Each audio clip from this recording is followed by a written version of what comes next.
നമ്മുടെ യാത്ര ഇന്ന് എത്തിയിരിക്കുന്നത് ഒരു സിനിമ പ്രൊമോഷൻ വർക്കിന് കൂടിയിട്ടാണ്. ഇന്ന് ഇരട്ടിക്കാരനായിട്ടുള്ള ബാബു ജോൺ സംവിധാനം ചെയ്യുന്ന ഒരു സിനിമയിൽ നമുക്കൊരു അതിഥി എത്തിയിട്ടുണ്ട്. അതിഥി നമ്മോടൊപ്പം ഇത്തിരി നേരം ചെലവഴിക്കുന്നുണ്ട്. അദ്ദേഹത്തെ നമുക്ക് പരിചയപ്പെടാം. ഞാൻ പറഞ്ഞ അതുല്യ കലാകാരൻ ആരാണെന്ന് അറിയണ്ടേ? നവാസ് വള്ളിക്കുന്ന്. നമസ്കാരം. നമസ്കാരം. എന്തായാലും ഇരട്ടിയിലെ ആതിഥേയത്വം സ്വീകരിച്ച് ഇരട്ടിയിലേക്ക് എത്തിയിരിക്കുകയാണ് അല്ലെ? ഇപ്പൊ നടക്കുന്ന പ്രൊജക്ട് ഏതാണ്? ഇതിപ്പോ മുള്ളംകൊല്ലി എന്നാണ് പടത്തിന്റെ പേര്. നമ്മളെ ബാബു ജോൺ സാറാണ് ഡയറക്ടർ. അടിപൊളിയായിട്ട് പോകുന്നുണ്ട്. മുമ്പ് ഏറ്റവും ഫസ്റ്റ് സിനിമയിലേക്ക് വരുന്ന മുമ്പ് കലാകാരനാണ്, മിമിക്രി കലാകാരനാണെന്നൊക്കെ നമുക്കറിയാം അല്ലെ? ഒട്ടനവധി വേദികളിലൊക്കെ മിമിക്രി അവതരിപ്പിച്ചിട്ടുണ്ട്. ആരുടെയൊക്കെയാണ് അനുകരണം? അല്ല, അനുകരണം കുറവ്. ഞാൻ കോമഡി സ്കിറ്റുകൾക്കാണ്. അനുകരണത്തിന് വേറെ ആൾക്കാരുണ്ട്. ഞാൻ സ്കിറ്റാണ് കൂടുതൽ ചെയ്യാറ്. ഏതൊക്കെ ട്രൂപ്പുകളിലായിരുന്നു? ട്രൂപ്പുകൾ ചാർലീസ് മീഡിയ, പിന്നെ അതേപോലെ തന്നെ ഷോ മേക്കേഴ്സ്, നാട്ടിലുള്ള ഗ്രൂപ്പ് തന്നെ. പിന്നെയാണ് റിയാലിറ്റി ഷോയിലേക്ക് വരുന്നത്. മഴവിൽ മനോരമ സംരക്ഷണം ചെയ്ത കോമഡി സർക്കസ്. അതാണ് നമുക്കൊരു വൈത്തിരിവായത്. അതിന്റെ ഫൈനലിലാണ് നമുക്ക് സുഡാനിലേക്ക് ക്ഷണം വരുന്നതും സക്കറിയെ വിളിച്ചിട്ട് ഇങ്ങനെ ഒരു പടം ഉണ്ട്, നവാസ് വരണം എന്ന് പറയുന്നത്, അത് ചെയ്യുന്നത്. സുഡാനി കഴിഞ്ഞപ്പോൾ പിന്നെ തിരിഞ്ഞു നോക്കേണ്ട ആവശ്യം ഒന്നുമില്ല. ഒത്തിരി പടങ്ങൾ നമ്മുടെ നാട് എന്ന് പറയുമ്പോൾ മലപ്പുറം അല്ല, കോഴിക്കോട് വള്ളിക്കുന്ന്. അവിടെ എന്താ വെച്ചാല് മലപ്പുറത്തൊരു വള്ളിക്കുന്നുണ്ട്. അതാണ് എല്ലാവർക്കും അറിയുള്ളൂ. കൺഫ്യൂഷൻ വരും. അപ്പൊ ഞാൻ എടുത്തു പറയും എല്ലാ ഇന്റർവ്യൂലും, ഞാൻ കോഴിക്കോട് പന്തീരങ്കാവിന്റെ അടുത്തുള്ള വള്ളിക്കുന്നാണെന്ന്.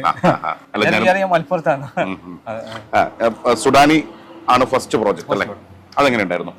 അടിപൊളി. ഞാൻ പറഞ്ഞല്ലോ, ഞാൻ ചെയ്യുമ്പോ അങ്ങനെ വിചാരിച്ചില്ല. ചെറിയൊരു പടം പറഞ്ഞ മാറ്റത്തിന് 5 നാഷണൽ അവാർഡാണ്. പിന്നെ എപ്പോഴും ആൾക്കാർ ഇപ്പോഴൊക്കെ കാണുമ്പോൾ പറയും മറ്റേ സുഡാനിയിലുള്ള ഓട്ടോ ഡ്രൈവർ പാസ്പോർട്ട് എന്നൊക്കെ പറഞ്ഞിട്ട് ഇപ്പോഴും സുഡാനിനെ കുറിച്ച് ആൾക്കാർ പറയുന്നത്. അതുകൊണ്ടാണ് നമ്മളിങ്ങനെ നിന്ന് പോയത്. ഏകദേശം 35ഓളം സിനിമകൾ ചെയ്തു. അപ്പം എടുത്ത് പേര് പറയാൻ പറ്റുന്ന സിനിമകളുടെ പേരുകളിലേക്ക് ഒന്ന് കടന്നു പോവുകയാണെങ്കിൽ? എല്ലാം എനിക്ക് പ്രധാനപ്പെട്ടാണ്. എന്നാലും സുഡാനി, തമാശ, കുരുതി, ലാലോ സ്റ്റോറി ആണെങ്കിലും, സോഫി സുജാത, ചതുർമുഖം ഒക്കെ നല്ല പടങ്ങളല്ലേ. കുരുതിയൊക്കെ നമ്മൾ കുറച്ചുകൂടി കൂടുതൽ അങ്ങനത്തെ നെഗറ്റീവ് റോളായതുകൊണ്ട് ആൾക്കാർ ശ്രദ്ധിക്കപ്പെടുന്ന രീതിയിലേക്ക് വന്നു അല്ലെ? ഏറെ പ്രതീക്ഷയോടെ കാത്തിരിക്കുന്ന കുറെ പ്രൊജക്ടുകൾ ഉണ്ടല്ലോ പുതിയത് അല്ലെ? അതേ കുറിച്ച് പറയുകയാണെങ്കിൽ ഏതൊക്കെയായിരിക്കും? ഇപ്പൊ നമ്മള് പോകുന്നത് അഭിലാഷം. നമ്മുടെ ഷംസു സാഹിബാണ് ഡയറക്ടർ. ഞാൻ സൈജു കുറുപ്പ്, തൻവി.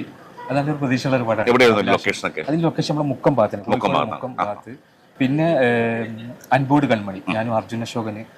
അപ്പൊ ലിജോ തോമസ് ഡയറക്ടർ. അത് തലശ്ശേരി ഭാഗത്തായിരുന്നു ഷൂട്ട്. പിന്നെ Kerala crime file first season 1 കഴിഞ്ഞ സീസൺ 2 ഇറങ്ങാൻ പോകുന്നത്. അതിൽ പോലീസാണ്. ഞാൻ ലാൽ സാർ, അജു വർഗീസ്, അർജുൻ രാധാകൃഷ്ണൻ. അതെനിക്ക് ഭയങ്കര എന്താ പറയാ, വെബ് സീരീസ് ആണ്. ഞാൻ ഫസ്റ്റ് എപ്പിസോഡ് ഇത് ചെയ്യുന്ന സമയത്ത് സീസൺ 1 ചെയ്യുമ്പോൾ വെബ് സീരീസ് എനിക്കറിയില്ല, ഞാൻ വെബ് സീരീസ് അങ്ങനെ കണ്ടിട്ടില്ല. പക്ഷെ അഹമ്മദ് കബീർ, ഞാൻ അവരെ മധുരം എന്ന പടം ചെയ്തിരുന്നു. അപ്പം വിളിക്കുന്നത് അഹമ്മദ് ആണ് ഡയറക്ടർ സാറ്. അപ്പൊ അവരെ കുറിച്ച് എനിക്കറിയാലോ. ഞാൻ സാറേ ഞാൻ വരാന്ന് പറഞ്ഞു. പക്ഷെ എന്താണെന്നറിയോ, അതിന് നല്ലോണം പബ്ലിസിറ്റി കിട്ടി. ഞാൻ വിചാരിച്ചാലില്ല. എന്താ വെച്ചാൽ ഇപ്പം ഗൾഫ് ഷോ ഒക്കെ പോകുമ്പോൾ, ഇപ്പൊ അടുത്ത് ഞാൻ ദുബായിൽ ഷോക്ക് പോയപ്പോൾ അവിടുന്ന് ആളുകൾ പക്ഷെ വെബ് സീരീസ് കണ്ടിരുന്നു, കേരള ക്രൈംഫയല്. അപ്പൊ അടിപൊളിയാണ്. അപ്പോൾ എനിക്ക് അതിന്റെ വെബ് സീരീസിന്റെ പ്രത്യേകിച്ച് ഹോട്ട്സ്റ്റാർ ആണ് അതിൻ്റെ ഇത്. അപ്പം ഇനി വെബ് സീരീസ് ഇറങ്ങാനുണ്ട് സീസൺ 2. അപ്പൊ അതിന്റെ ഒക്കെ വെയിറ്റിംഗിലാണ്. പുതിയ ഇപ്പം വർക്ക് ചെയ്തുകൊണ്ടിരിക്കുന്നത് നമ്മളെ ബാബു ജോൺ സാർ ഇപ്പൊ പറഞ്ഞ മുള്ളംകൊല്ലി അല്ലേ? പിന്നെ ഇപ്പോ അർഷാദ് റൈറ്റർ നമ്മളെ ഉണ്ടാ പൂയൊക്കെ ചെയ്ത മുഹാസിന് കഠിന കടോരം അണ്ടാടാന്ന് പടം ചെയ്ത ഡയറക്ടർ നെക്സ്റ്റ് പടം. അതിന്റെ പേര് കൺഫേം ആയിട്ടില്ല. കോഴിക്കോടാണ് ഷൂട്ട്. അപ്പൊ അവിടെ ഷെഡ്യൂൾ ആയപ്പോൾ ഞാൻ ഇങ്ങോട്ട് പോകുന്നതാണ്. ഈ ഷൂട്ട് കഴിഞ്ഞിട്ട് അങ്ങോട്ട് തന്നെ തിരിച്ചു പോകും. എത്രത്തോളം പടങ്ങൾ പ്രൊജക്ട് ഇപ്പൊ മുന്നിൽ കിടപ്പുണ്ട്? ഇനി പ്ലാനിങ് ആയിട്ട് 2-3 കൺഫേം ആയതുണ്ട്. വലിയ കുഴപ്പമില്ല, അങ്ങനെ പോകുന്നുണ്ട്. അതന്നെ. നമ്മള് പിന്നെ പാട്ട് പാടുവോ എന്നൊരു ചോദ്യം ഇതിന് ആവശ്യകതയുണ്ടോ? സ്കിറ്റ് മാത്രം, കോമഡിക്കാണ് പ്രാധാന്യം. ഇപ്പോ സിനിമയിൽ വന്നതിന് ശേഷം എല്ലാം ചവിട്ടി പിടിച്ച് ഷോ ചെയ്യാറില്ല. ഗസ്റ്റ് ഉദ്ഘാടനം വിളിക്കും, ജസ്റ്റ് ഒന്ന് പോയിട്ട് വരും. അങ്ങനെ നമുക്ക് എപ്പോഴും സപ്പോർട്ട് കുടുംബത്തിന്റെയാണ് അത് അല്ലേ? തീർച്ചയായിട്ടും. അപ്പൊ വീട്ടിലാരൊക്കെയുള്ളത്? വീട്ടില് ഉപ്പ മരണപ്പെട്ടു 2 വർഷമായി. പിന്നെ ഭാര്യ, 3 മക്കളാണ്. മോന് +1.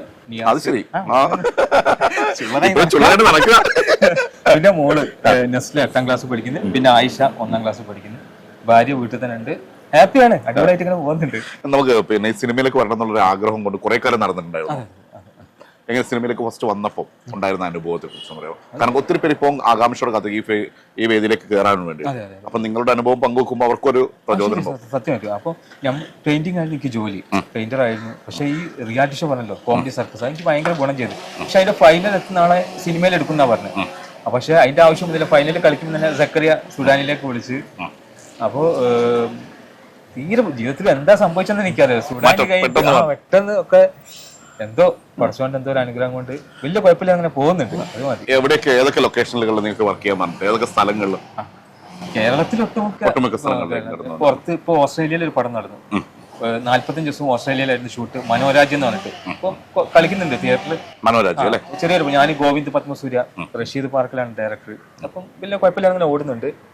പിന്നെ ദുബായില് അങ്ങനത്തെ സ്ഥലങ്ങളിൽ ഷൂട്ട് കഴിഞ്ഞപ്പോ നമ്മൾ ഓരോ പ്രൊജക്ടുകൾ ഏറ്റെടുക്കുമ്പോൾ നമ്മൾ മുന്നായിട്ട് എന്തെങ്കിലും ഒരുക്കങ്ങൾ നടത്താറുണ്ടോ, അല്ലെങ്കിൽ ആ ഒരു അവിടെ എത്തുമ്പോൾ മാത്രമാണോ അതിന് മാറ്റങ്ങളിലേക്ക് വരാൻ? അല്ല, ഞാൻ സാറെ വിളിച്ച് ചോദിക്കും. എനിക്ക് കുറെ പരിമിതികളുണ്ട്. ചില ഭാഷന്റെ പ്രശ്നം. നമ്മൾ കോഴിക്കോടായിട്ട് ചില ഭാഷകളാണ് ഞാൻ ചോദിക്കുക. സാറേ കണ്ണൂർ ഭാഷ ആണെങ്കിൽ നിങ്ങൾ ആദ്യം സ്ക്രിപ്റ്റ് ഇട്ട് തരണം, എനിക്ക് പഠിക്കാനും ഇതാക്കാനും ഭയങ്കര എല്ലാവരും സപ്പോർട്ട് ചെയ്യും. അപ്പൊ എന്നോട് പറയാം നമ്മൾ സ്ക്രിപ്റ്റ് അയച്ചത് നീ പഠിച്ചോ. അങ്ങനെ ഓരോ ഭാഷ ഇപ്പൊ ഹിഗിറ്റ, നദികളിൽ സഞ്ചരി യമുന, അതൊക്കെ കണ്ണൂർ ഭാഷയുണ്ട്. അപ്പൊ മാക്സിമം ഞാൻ ആദ്യം ചോദിക്കും ഇതിനെ കുറിച്ചിട്ട്. ഈ ചില വാക്കുകളൊന്നും കിട്ടൂല ഇംഗ്ലീഷ്. അപ്പോ ഞാൻ ആദ്യം സ്ക്രിപ്റ്റ് വായിച്ചിട്ട് പഠിക്കും. അങ്ങനെ നമ്മൾ എപ്പോഴും സപ്പോർട്ടായിട്ട് അല്ലെങ്കിൽ പിൻബലത്തിന് ആരുടെയൊക്കെ പിൻബലാണ് ഇതുവരെ ഈ ഒരു വേദികളിൽ എത്തിയിട്ടുള്ളത്? വീട്ടുകാർ തന്നെ. എന്റെ ഉമ്മയാണെങ്കിലും വൈഫാണെങ്കിലും അവരെ സപ്പോർട്ടാണ് ആദ്യം വേണ്ടത്. അവര് എന്നെ ഒരു കാര്യങ്ങളും അറിയിക്കില്ല. എന്താ പ്രശ്നം ഉണ്ടെങ്കിലൊക്കെ പിന്നെ ഷൂട്ടൊക്കെ കഴിഞ്ഞപ്പോൾ അതിൽ പതുക്കെ പറയുള്ളൂ. എനിക്കറിയാം ഞാൻ ഭയങ്കര ടെൻഷനാണ്. അപ്പോ അങ്ങനെ പറയാം. അവർ ഭയങ്കര സപ്പോർട്ടാണ്, വീട്ടുകാരെ സപ്പോർട്ടാണ്. പിന്നെ സുഹൃത്തുക്കള്, നാട്ടുകാര് എല്ലാവരും. എന്തായാലും തിരക്കുള്ള സമയത്താണ് ഇത്രയും നേരം നമുക്ക് വീണ് കിട്ടിയത്. അദ്ദേഹത്തെ പരിചയപ്പെട്ടു എന്നറിയാം. അദ്ദേഹത്തിന് ഇനി എന്തൊക്കെ നിങ്ങളോട് പറയാനുണ്ട്? പറയാനുള്ള എല്ലാ പ്രാവശ്യവും പറയുന്ന പോലെ തന്നെ കുറച്ച് സിനിമകൾ ഇപ്പോൾ ഇറങ്ങാനുണ്ട്. അഭിലാഷ് ആണെങ്കിലും അൻപോട് കൺമണി ആണെങ്കിലും കേരള ക്രൈം ഫയല്. അപ്പോൾ നിങ്ങളെല്ലാവരും തിയേറ്ററിൽ പോയിട്ട് കാണണം, സപ്പോർട്ട് ചെയ്യണം. അത്രേ ഉള്ളൂ. ഒറ്റ ചോദ്യം ചോദിച്ചോട്ടെ, ഈ മുള്ളംകൊല്ലിയെ കുറിച്ചാണ്. കാരണം മുള്ളംകൊല്ലിന്റെ ഭാഗമല്ലേ, മുള്ളംകൊല്ലിയിൽ ഏത് വേഷമാണ്? ആ ഒരു സിനിമയുടെ ഒരു എഫക്ട് എങ്ങനത്തോളം ജനങ്ങളിലേക്ക് ഗുണകരമാണ്? ഇത് കഥ കേട്ടപ്പോൾ എനിക്ക് ഭയങ്കര ഇഷ്ടമായി. ബാബു സാർ എന്നോട് കഥ പറഞ്ഞപ്പോൾ ഞാൻ പറഞ്ഞു സാറേ ഞാൻ ഓക്കെയാണ്. അപ്പോൾ നല്ല കഥയാണ്. ഇതിൽ കുട്ടികളെ കൊടുത്ത് തന്നെ കോളേജ് കുട്ടികളാണ്. അപ്പൊ അവരെ കൂടെ ഇങ്ങനെ കോമഡിയൊക്കെ പറഞ്ഞിങ്ങനെ രസാക്കി. പക്ഷെ ഇതൊരു ത്രില്ലർ കഥയും കൂടിയാ. ലാസ്റ്റിലെ ക്ലൈമാക്സ്. അപ്പൊ ഈ ഒരു കഴിഞ്ഞ സിനിമയിൽ ഇങ്ങോട്ടേക്ക് വരുമ്പോൾ മാറ്റം ഒന്ന് മീശ കടന്നു പോയി എന്നുള്ളതാണോ?